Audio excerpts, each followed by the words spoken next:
जय श्री राधे, जय जगत बंधु हरि। गुरु कृपा ही केवलम। श्री गुरुदेवेर श्रीचरणे प्रणति जानाई। सकल साधु गुरु वैष्णवेर चरणे भूलंठित प्रणाम। काल पवित्र अक्षय तृतीया तिथि। बैशाख मासे शुक्लपक्षेर এই তৃতীয়া তিথি ভগবান শ্রীহরির খুব প্রিয় তিথি। এই দিনকে অক্ষয় তৃতীয়া কেন বলা হয়? অক্ষয় অক্ষয় শব্দটির অর্থ হচ্ছে যা কখনো ক্ষয় হয় না। তাহলে এই দাঁড়ায় এই তৃতীয়া তিথিতে যেই পুণ্যই করা হয় তা কখনো ক্ষয় হবে না। এমনকি সাবধান, পাপ করলেও সে পাপও অক্ষয় হয়ে যায়।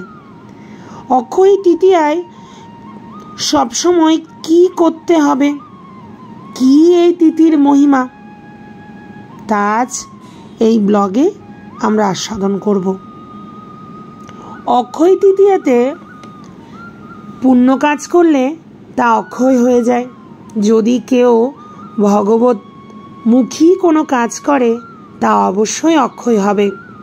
যদি কোনো বৈষ্ণবকে বৈষ্ণব সেবা দেওয়া হয়, যদি কোনো ব্রাহ্মণ সেবা দেওয়া হয়, কোনো ব্রাহ্মণকে কিছু দান করা হয়, বা কোনো সাধু গুরু বৈষ্ণবকে কিছু দান করা হয়, কোনো মন্দিরে প্রভুর সেবার জন্য কিছু দেওয়া হয়, তা অক্ষয় হয়ে যায়। এই তিথিতে অধিক পরিমাণে হরিনাম করলে তা অক্ষয় হয়ে যাবে। এই তিথিতে কেউ যদি যজ্ঞ করে, হোম করে, পুজো করে, অর্চনা করে, প্রভাতে উঠে স্নান করে, ভগবত নাম স্মরণ করে, যেই ভগবতমুখী কোনো কর্মই যদি করা হয় এই তিথিতে তা অক্ষয় হয়ে যায়। ভগবানের সুখের জন্য যেই কর্মই করা হবে তা অক্ষয় হয়ে যাবে। তাই এই পবিত্র তিথিতে অনেকে উপবাস করে, অনেকে বা ভগবানকে দেওয়া প্রসাদ আনন্দে গ্রহণ করে। এই তৃতীয়ায় কি করতে হবে? অনেকে এই তিথিতে গৃহপ্রবেশ করে, দোকান উদ্বোধন করে, কেউ বা বিবাহ করে। কোনো যেই শুভ কর্মই করবে তার নিঃসন্দেহে শুভ হয়। অনেকে স্বর্ণ ক্রয় করে। যে কোনো শুভ কাজ এই তিথিতে করলে তা সবসময়ের জন্য শুভ হয় এবং অক্ষয় হয়। তাই এই অক্ষয় তৃতীয়ার দিন সাবধান, পাপ করলেও কিন্তু পাপটাও কিন্তু অক্ষয় হয়ে যায়। এখন আমি আস্বাদন করব অক্ষয় তৃতীয়া তিথির মহিমা কি। এই তিথিতে ভগবানের সত্যযুগের সূচনা হয়েছিল। মৎস্য পুরাণে তা উল্লেখ আছে। বরাহ পুরাণে এও উল্লেখ আছে এই দিন ত্রেতা যুগের সূচনা হয়েছিল। অনেকে ভাবে সত্য আর ত্রেতা যুগের শুরু হয় এই তিথিতে কি করে। হরিভক্তি বিলাসে, চতুর্দশ বিলাসে তা উল্লেখ করা আছে। এই তিথিতে সত্য ত্রেতা দুই যুগেরই শুরু হয়েছিল। মৎস্য পুরাণে উল্লেখ আছে ভগবান এই দিন জব শস্যের সৃষ্টি করেছিলেন। তাই এই দিন জব দিয়ে অনেকে পুজো করে থাকে। জব ব্রাহ্মণদের দান করে, কেউ বা জব দিয়ে যজ্ঞও করে থাকে। জব দিয়ে অন্ন রান্না করে ব্রাহ্মণদের ভোজনও করানো উচিত এই তিথিতে। এরপর বলছি পরের মহিমার কথা। এই অক্ষয় তৃতীয়া তিথিতে ভগবানের ষষ্ঠ অবতার পরশুরামজির এই পৃথিবীতে আবির্ভূত হয়েছিলেন। যমদগ্ন মুনি ও মাতা রেণুকার গর্ভে আবির্ভূত হয় ভগবান শ্রী পরশুরাম। তিনি এই তিথিতে পৃথিবীতে অবতীর্ণ হয়েছিলেন। এই তিথিতে আরেকটি বিশেষ মহিমার কথা আমি বলছি। দেবী গঙ্গা, ভাগীরথী গঙ্গা বলি আমরা। গঙ্গার অপর নাম হলো ভাগীরথী। কেন হয়েছিল ভাগীরথী নাম? রাজা ভগীরথ মর্ত্যলোকে গঙ্গাকে নিয়ে এসেছিলেন এই তিথিতে। ভাগীরথ তপস্যা করে ভগবানকে সন্তুষ্ট করে মর্ত্যলোকে গঙ্গাকে নিয়ে এসেছিলেন। এই তিথিতে আরেকটি বিশেষ মহিমা হলো দেবী ভাগীরথী গঙ্গা এই পৃথিবীতে এই মর্ত্যলোকে অবতীর্ণ হয়েছিলেন অক্ষয় তৃতীয়া তিথিতে। ভাগীরথী নামটা কেন হয়েছে মা গঙ্গার? মহারাজা ভাগীরথ নিজের পূর্বপুরুষ সগর রাজার 60,000 পুত্রকে উদ্ধার করার জন্য তপস্যা করে মা গঙ্গাকে এই পৃথিবীতে নিয়ে এসেছিলেন। আজ এই অক্ষয় তৃতীয়া তিথিতে মা গঙ্গা মর্ত্যলোকে এসেছিলেন। ভাগীরথের নাম অনুসারে মায়ের নাম হয়েছিল ভাগীরথী গঙ্গা। এইবার বলছি আরেকটি মহিমার কথা। এই তিথি মহিমায় পরিপূর্ণ।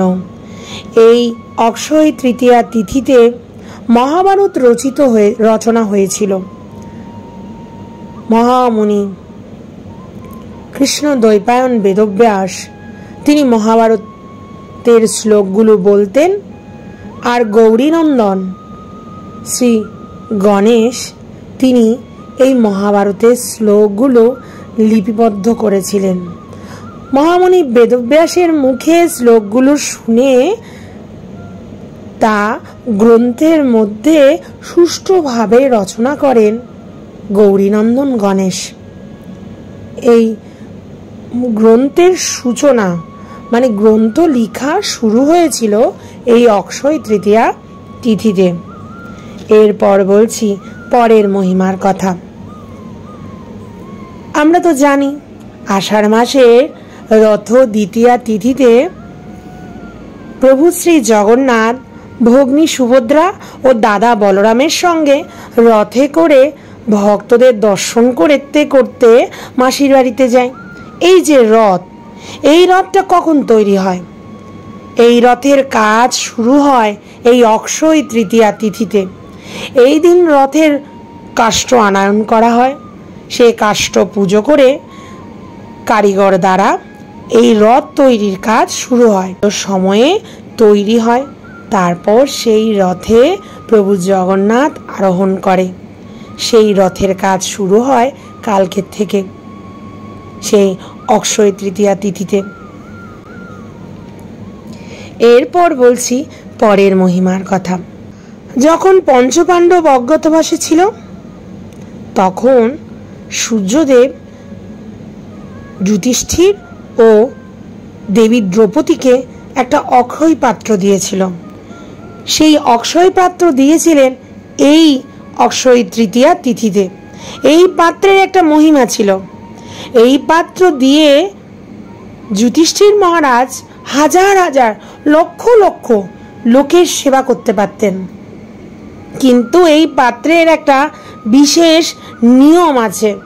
সূর্যদেব যখন এই পাত্র দ্রৌপদীর হাতে দিচ্ছিল তখন সূর্যদেব বললেন, দ্রৌপদী যতক্ষণ খাবে না ততক্ষণ যুধিষ্ঠির হাজার হাজার লক্ষ লক্ষ লোকের সেবা করতে পারবে এই অক্ষয় পাত্রের দ্বারা।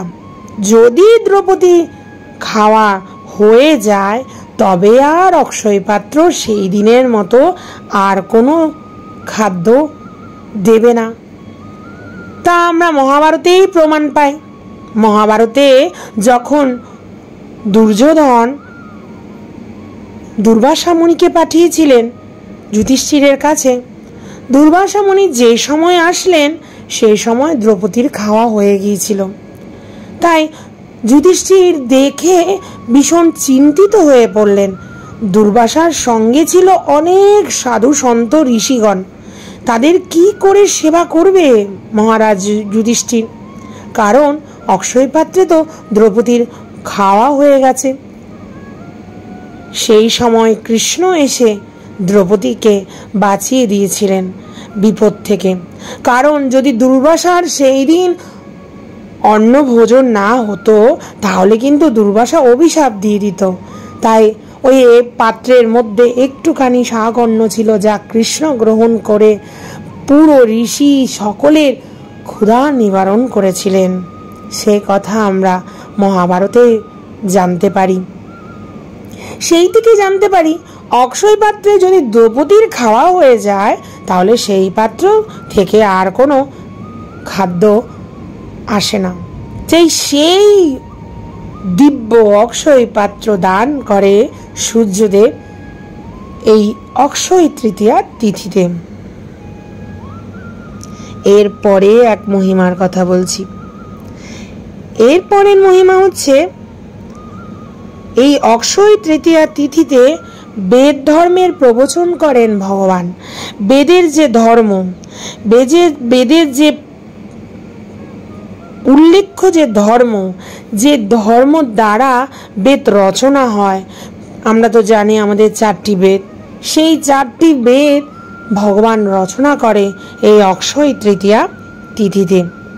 এই দিন পূজা, যজ্ঞ, ব্রাহ্মণদের দান করলে যে ফল পাওয়া যায়, বৈষ্ণবদের ভোজন করলে যে ফল পাওয়া যায়, তা অন্য কোনো তিথিতে কখনোই পাওয়া যায় না।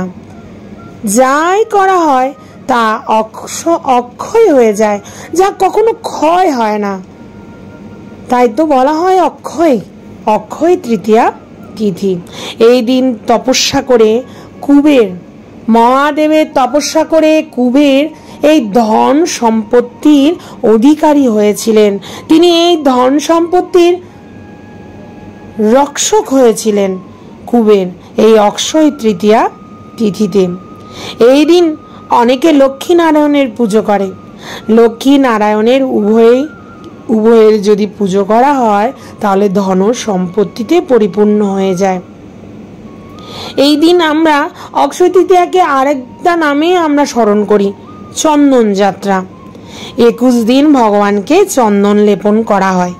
এই কাল অক্ষয় তৃতীয়া তিথি থেকে 21 দিন ভগবানকে চন্দন লেপন করে। বিভিন্ন বেশে 21 রকমের বেশে চন্দন লেপন করে ভগবানকে অর্চনা করা হয়, চন্দন লেপন করা হয়। সে বিশেষ মহিমা, ভগবানের অঙ্গে তাপ অনুভব হয়, তাই চন্দন দিয়ে শীতলতা প্রদান করা হয়। সেই মহিমার কথা বলতে গিয়ে একবার প্রভু জগন্নাথ তার ভক্ত ইন্দ্রদ্যুম্ন রাজাকে বলেছিলেন, রাজা, আমার অঙ্গে বড় তাপ অনুভব হচ্ছে, তুমি আমার অঙ্গে মলয় পর্বত থেকে আনায়ন করে মলয় চন্দন লেপন করে দাও, আমি শীতলতা অনুভব করব। তাই এই দিন চন্দন যাত্রা বলে প্রচলিত হয়ে আসছে। এই দিন জগন্নাথের শ্রীঅঙ্গে চন্দন লেপন করা হয়। আরও আছে মহিমা। ভগবানের শ্রেষ্ঠ ভক্ত, পরম পূজ্য, পরম বন্দনীয় শ্রী মাধবেন্দ্র পুরীপাদ, তার গোপাল একবার স্বপ্ন দেখিয়েছিল পুরীপাদকে। স্বপ্ন দেখিয়ে বলছেন, মাধবেন্দ্র পুরীপাদ কে স্বপ্ন দেখিয়ে গোপাল বলছেন, আমার অঙ্গে বড় তাপ লাগে গো, তুমি আমায় মলয় চন্দন দাও, মলয় পর্বত থেকে মলয় চন্দন আনায়ন করে আমার অঙ্গে লেপন করো, আমার এই তাপ দূর হয়ে যাবে। কোথায় পাবো প্রভু এই মলয় চন্দন? কেন? তুমি চলে যাও পুরীর উড়িষ্যাতে, সেইখানে মলয় চন্দন আছে, সেই চন্দন আনায়ন করো, সেই চন্দন এনে তুমি আমায় সেই চন্দন লেপন করাও। মাধবেন্দ্র পুরীপাদ আসলেন পুরীতে, পুরীর পাণ্ডাদের কাছ থেকে মলয় চন্দন চাইলেন। পুরীর পাণ্ডারা সেই চন্দন দিতে হলে রাজার অনুমতি লাগবে, তো মাধবেন্দ্র পুরীপাদকে সেই সময় উড়িষ্যার রাজা এই মলয় চন্দন দেওয়ার জন্য রাজি হলেন। অনেকখানি মলয় চন্দন, তা কি করে পুরী থেকে নিয়ে যাবেন বৃন্দাবনে? বেশ ভারী, কি করে এই বৃদ্ধ মাধবেন্দ্র পুরীপাদ নিয়ে যাবেন বৃন্দাবনে? তখন তো আর যাতায়াত ব্যবস্থা ছিল না এত ভালো, পায়ে হেঁটে পুরীতে এসেছিলেন তিনি, কি করে এই চন্দন তিনি পুরী থেকে বৃন্দাবন নিয়ে যাবেন? রেমুনা পর্যন্ত আসলেন সেই চন্দন নিয়ে।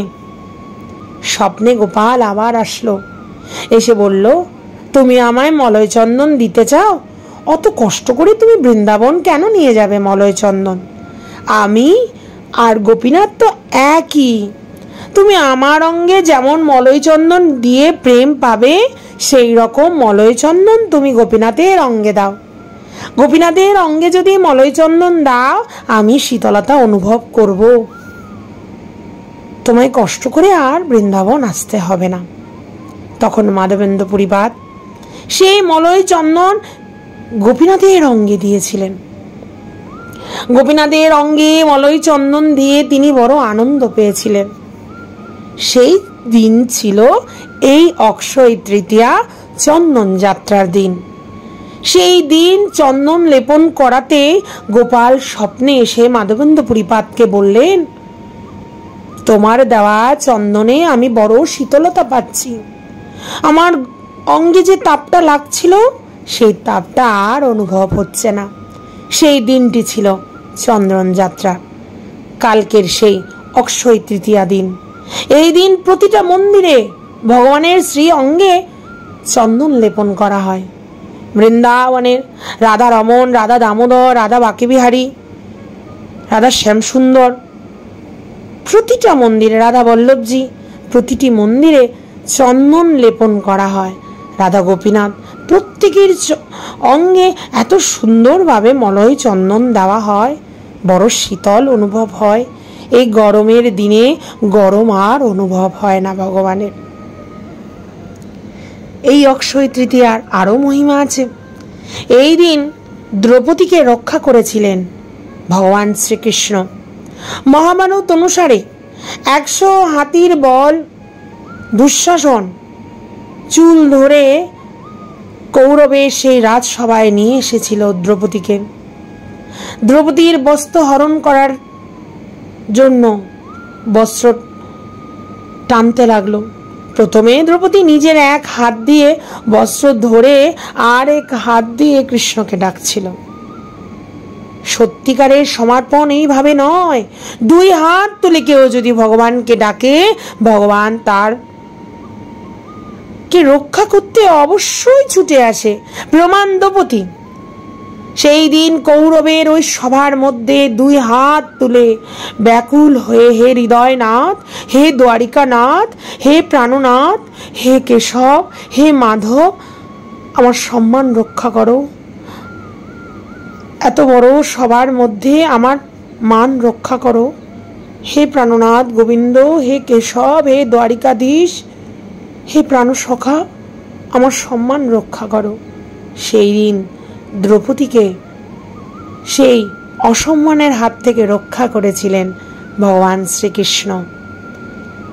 কেন?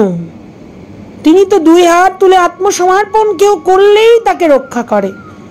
তাছাড়া যখন রাজসীয় যজ্ঞে হচ্ছিল, ভগবান শ্রীকৃষ্ণ সুদর্শন চক্র দিয়ে শিশুপালের মস্তক ছেদন করে। ছেদন করার পর হাতটা কেটে যায়, হাত থেকে রক্ত পড়ছিল। সেই সময় সেইখানে শ্রীকৃষ্ণের পত্নীগণ ছিল, মাতাগণ ছিল, কুন্তী ছিল, সকলে ব্যস্ত হয়ে গেছে। হাত থেকে রক্ত পড়ছে, এখানে কোনো একটা কাপড় দিয়ে শ্রীকৃষ্ণের হাতে পট্টি বাঁধানোর জন্য। কিন্তু সম্রাজ্ঞী দ্রৌপদী, তিনি বহুমূল্য পোশাক পরেছিলেন। সেই সময় তিনি সেই পোশাক, সেই কাপড় ছিঁড়ে ভগবান শ্রীকৃষ্ণের হাতে পট্টি বেঁধে দিয়েছিলেন। ভগবান শ্রীকৃষ্ণ হেসে বললেন, তুমি আজ যে দিলে, এই জন্য আমি তোমার এই ঋণ আমি শোধ করবই। তিনি সেই দিন ঋণও শোধ করেছিলেন।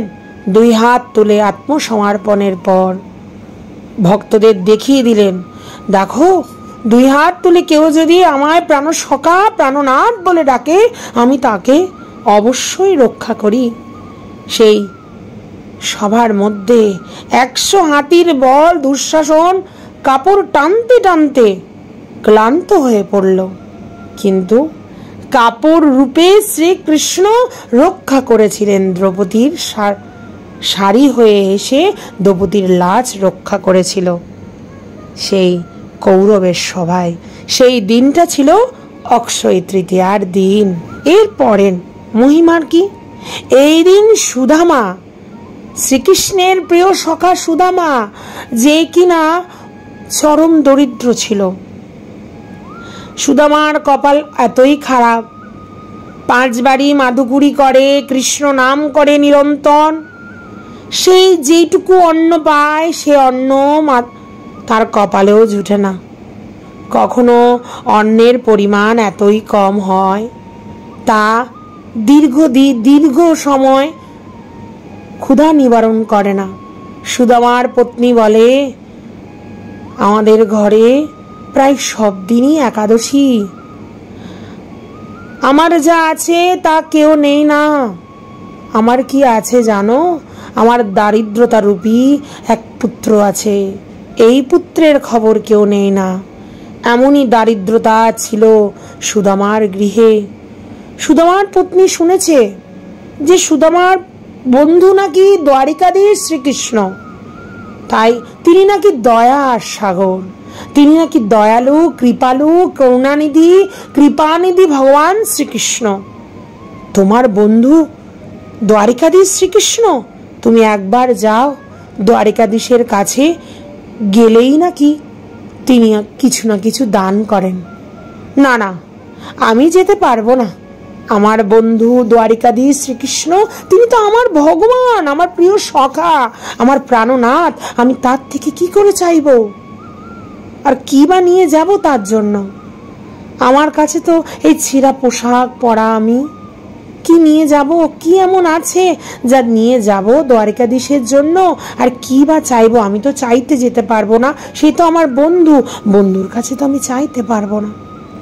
তখন সুদামার পত্নী সুশীলা বলছে, ঠিক আছে, তোমার চাইতে হবে না। সুশীলা একটা ছোট্ট কাপড়ে একটু চিরা বেঁধে দিলেন। সুদামা সেই চিরাটা নিয়ে দ্বারিকাধীশের কাছে যাওয়ার জন্য সুদামাকে বললেন। সুদামা চললেন দ্বারিকাধীশের কাছে। প্রিয় বন্ধু, প্রিয় সখা, প্রাণনাথ, প্রাণপ্রিয় ভগবান শ্রী দ্বারিকাধীশ দর্শনের জন্য আনন্দে আজ সুদামার হৃদয় আনন্দিত। আজ চললেন দ্বারকায়। দ্বারকায় যার সঙ্গে দেখা করতে যাবেন তিনি তো প্রাণনাথ, তার জন্যই তো এই জীবন। আজ সুদামার হৃদয়ে আনন্দে আনন্দিত। সেই দিনটি ছিল আজ এই অক্ষয় তৃতীয়া তিথি। দ্বারকাধীশ ভগবান শ্রীকৃষ্ণের সঙ্গে তার প্রিয় ভক্ত সুদামার দেখা হয়। নিজের সিংহাসন থেকে নেমে নিজের সিংহাসনে সুদামাকে বসিয়ে নিজের হস্তে সুদামার চরণ পদপ্রক্ষালন করেন ভগবান শ্রীকৃষ্ণ। ব্রাহ্মণ সুদামার ও ভক্ত সুদামা ও বন্ধু সুদামা, তিনজন। সুদামা কিন্তু বন্ধু, তিনি আবার ব্রাহ্মণও, তিনি আবার ভগবান শ্রীকৃষ্ণের চরম ভক্ত। তিনি কিছু চাইতে পারলেন না ভগবান শ্রীকৃষ্ণের কাছে। কৃষ্ণ বলছে, তুমি আমার জন্য কিছু আনোনি? কি এনেছো আমার জন্য? না না, আমি তো কিছু আনিনি। কি আনবো? আমার তো তেমন কিছু নেই, কিছু একটা তো লুকাচ্ছ। তখন কৃষ্ণ সুদামার আনা সেই চিরার ছোট্ট পুটলি থেকে এক মুষ্টি করে গ্রহণ করতে লাগলেন। তিলকের স্বামী যেন আজ তিলকের সম্পত্তি দান করছেন প্রিয় ভক্ত সুদামাকে। তার বন্ধু সুদামা তো কিছু চাইতে পারল না ভগবানের কাছে।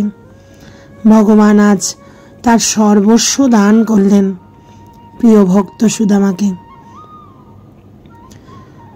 সুদামা কিছু না চাইতেই ভগবানের কাছে সব পেলেন। সেই দিন সুদামা কিছু না চেয়ে ফিরে আসলো নিজের নগরীতে।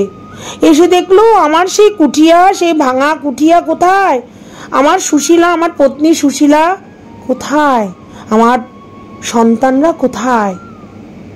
কারণ সে কুটিয়া আর নেই, সেখানে বড় বড় রাজপ্রাসাদ হয়ে গেছে।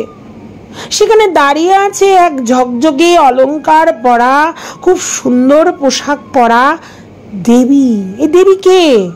চিনি না তো এ দেবী। কেন চিনতে পারছো না? আমি তো তোমার পত্নী সুশীলা। সুদামার পত্নী বলছে, আমি তো সুশীলা। আর এই রাজপ্রাসাদ? আমি তো কিছু চাইনি দ্বারিকাধীশের কাছে। প্রভু, তুমি এগুলি দিয়ে আমার ভক্তির পরীক্ষা করছো। আমি ভক্তি ছাড়া আর কিছু চাই না, আমি তোমার চরণ কমল ছাড়া আর কিছু চাই না। তখন বলছেন ভগবান, সুদামা, তুমি এগুলি মধ্যে থেকেও নিরাসক্ত হয়ে থাকবে, নিরাসক্ত হয়ে আমার ভজন করবে। সুদামা ভগবান শ্রীকৃষ্ণের কাছে গিয়েছিলেন এই অক্ষয় তৃতীয়ার দিন। আরও আছে এই তিথির মহিমা। এই দিন গঙ্গোত্তরী, যমুনোত্তরী, কেদারনাথ আর বদ্রীনাথ এই 4 ধামের দরজা খোলা হয়। কারণ এই 4 ধাম বন্ধ হয়ে যায় কখন? ওই ভাতৃ তৃতীয়ার দিন, ভাই ফোটার দিন এই 4টা ধাম বন্ধ হয়ে যায়। সেই সময় বদ্রীনাথে এক অক্ষয় প্রদীপ জ্বালানো থাকে। 6 মাস বন্ধ থাকে এই মন্দির। যখন 6 মাস পর কালকে এই মন্দির, অক্ষয় তৃতীয়ার দিন এই মন্দির যখন খোলা হবে, দেখা যাবে সেই অক্ষয় প্রদীপ তখনও জ্বলছে। এ হলো এই স্থানের দিব্য মহিমা। কালকের দিন কেদারনাথ, বদ্রীনাথ, গঙ্গোত্তরী, যমুনোত্তরী 4 মন্দির, 4 ধাম খোলা হয়। কেদারনাথের শোভাযাত্রা বের হয়, বহু ভক্তের ভিড়, সকলে দর্শন করতে যায় কেদারনাথ, বদ্রীনাথ। কেদারনাথে মহাদেবকে দর্শন করতে যায়, বদ্রীনাথে বদ্রী বিশাল শ্রী নারায়ণকে দর্শন করতে যায়। গঙ্গোত্তরী যেখানে গঙ্গার উৎপত্তি, সেই গঙ্গোত্তরী, যমুনোত্তরীতে যেখানে যমুনা মাতার উৎপত্তি, সেই স্থান দর্শন করতে যায়। এই 4 মন্দির কাল অক্ষয় তৃতীয়ার দিন খোলা হয়। এই তিথিতে বিশেষ মহিমা তো বৃন্দাবনে প্রচুর ভক্তের সমাগম হয়। কেন হয়? কারণ এই দিনই একটা মাত্র দিন, যেই দিন হরিদাস স্বামীর প্রাণধন শ্রী বাঁকে বিহারীর চরণ দর্শন হয়। আপনারা নিশ্চয় হরিদাস স্বামীর কথা শুনেছেন, আমার একটা ব্লগে আছে। পরম ভক্ত শ্রী হরিদাস স্বামী কি করে বাঁকে বিহারীকে প্রকট করেছিলেন, বাঁকে বিহারীর প্রকটের কথা আপনারা নিশ্চয়ই আস্বাদন করেছেন। না করে থাকলে আমি ডেসক্রিপশন বক্সে দিয়ে দেব, আপনারা সেইখান থেকে পুনরায় বাঁকে বিহারীর কথা আস্বাদন করতে পারেন। বাঁকে বিহারীর শ্রীচরণ কালকের দিন দর্শন হয়, প্রচুর ভক্তের সমাগম হয়, সকলে দর্শন করতে আসে বাঁকে বিহারীর সেই কোমল চরণ দুখানা, যা দর্শন করলে হৃদয়ের সকল ত্রিতাপ জ্বালা দূর হয়ে যায়, হৃদয়ের সকল বেদনা দূর হয়ে যায়। যা দর্শন করলে আর কিছু দর্শনের বাসনা থাকে না। এত সুন্দর দুখানা চরণ, সেই নূপুর জড়ানো দুখানা চরণ দর্শন করতে বৃন্দাবনের ভক্তদের সমাগম হয়। এই অক্ষয় তৃতীয়া তিথিতে মা অন্নপূর্ণা দেবী শিবকে অন্নদান করেছিলেন। আমরা যে অন্নপূর্ণার পুজো করি, দেখবেন অন্নপূর্ণার সামনে দেবাদিদেব মহাদেব অন্ন পাত্র নিয়ে দাঁড়িয়ে আছে, মা অন্নপূর্ণা অন্ন দিচ্ছেন। এই দিনই মা অন্নপূর্ণা দেবাদিদেব মহাদেবকে অন্নদান করেছিলেন। এই দিন ভগবান শ্রীকৃষ্ণ মানসী গঙ্গায় সখাদের সঙ্গে নৌকা বিহার করে। এই দিন কেউ যদি প্রাতঃ স্নান করে, সেই স্নানের বিশেষ মহিমা আছে। হরিনামের তো মহিমা আছে, হরিনামের তো অতুলনীয় মহিমা।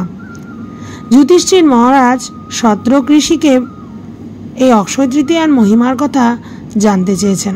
তখন শতরূষি যুধিষ্ঠির মহারাজকে এই অক্ষয় তৃতীয়ার মহিমার কথা বলতে গিয়ে বললেন, এক ব্রাহ্মণ ছিল, যিনি ছিলেন খুব ক্রোধী এবং মিথ্যাবাদী, সব সময় পাপই করতেন, পাপ ছাড়া কখনো তিনি পুণ্য কাজ করেননি।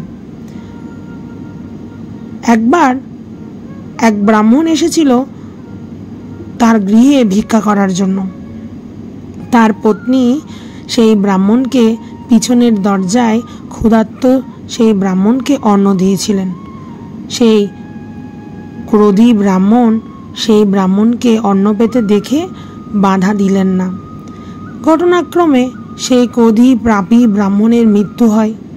নরক থেকে যমদূতরা নিয়ে যায় তাকে যমালয়ে। চিত্রগুপ্তের খাতায় দেখা হয় যে সে কোনো পুণ্য কাজ করেছে কিনা। তখন চিত্রগুপ্ত বলল যে এই ব্রাহ্মণ কোনো পুণ্য কাজ করেনি, পুরো জীবন শুধু পাপকর্মই করে গেছে, পাপকর্মে ভরা তার জীবন। তবে একটা কাজ সে করেছে। সে কি কাজ? অক্ষয় তৃতীয়ার দিন তার ঘরে এক ক্ষুধার্ত ব্রাহ্মণ এসেছিল। তার পত্নী তাকে খাওয়াচ্ছিল, তিনি কোনো বাধাও দিলেন না, তিনি কিছুই বললেন না।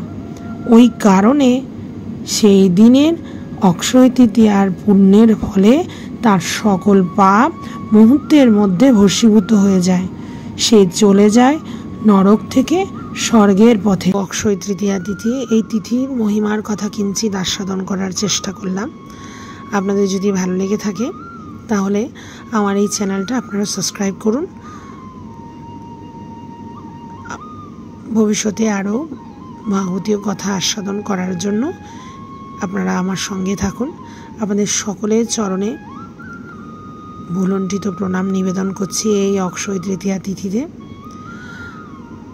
আপনাদের সকলকে প্রণাম নিবেদন করে আজ এখানেই বিশ্রাম করছি। জয় শ্রী রাধে, জয় জগৎবন্ধু হরি, জয় শ্রী গুরুদেব।